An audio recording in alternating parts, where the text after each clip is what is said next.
Hi there, welcome back to Metrics, where we do B2B SaaS teardown videos and try to identify a few conversion leaks that might be costing businesses a few $1,000s every single month.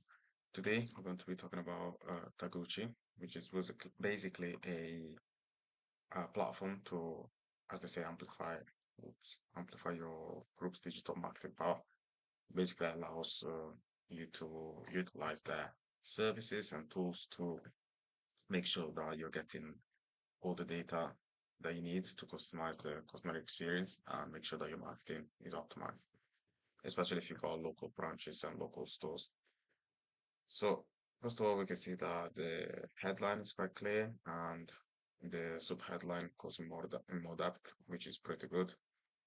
Then we've also got a 2-minute explainer video if you want more information about how it works. And you can also go and talk to the experts. So they're based in Australia and they've also got really strong credibility elements in terms of the brands that they've worked with. They've worked with Domino's and all as well. I call Limitless. I know the brand. I don't know if it's the specific way to say it, but they're a very high profile brand. And here they've also apparently won an award, and they also been the franchise supplier of the year in 2025. Again, these are all very important elements to add credibility to your platform. And you can also go and read case studies about how they've worked with brands like, for example, Domino's.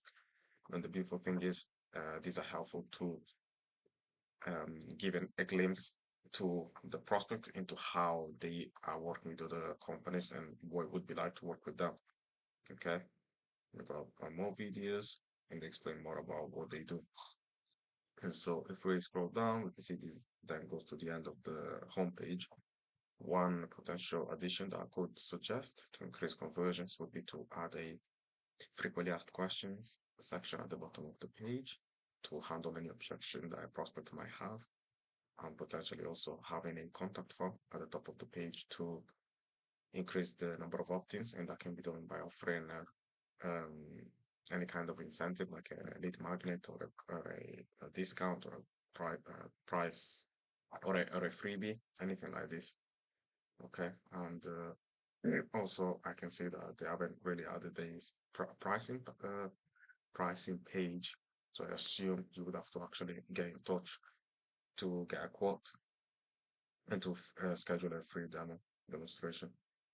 Right. So what I like about this contact form is that it is very not short and sweet. So I'm sure it's gonna have a lot of conversions. Okay, so they ask for the name, email, and asking some more information. I guess they could have also added some more credibility elements in terms of the case studies and social proof, just to give a positive reinforcement in the prospect's minds, especially because there's a lot of white space and free space on either side of the contact form. But other than that, I think it's a good contact form. And so this therefore takes us to the end of the video. I hope you guys liked it. And if you are a SaaS founder who would like to increase their conversions from free trials to paid users, you can click on the link down below in the description. Otherwise, I hope you have a nice day and I'll see you in the next video. Bye.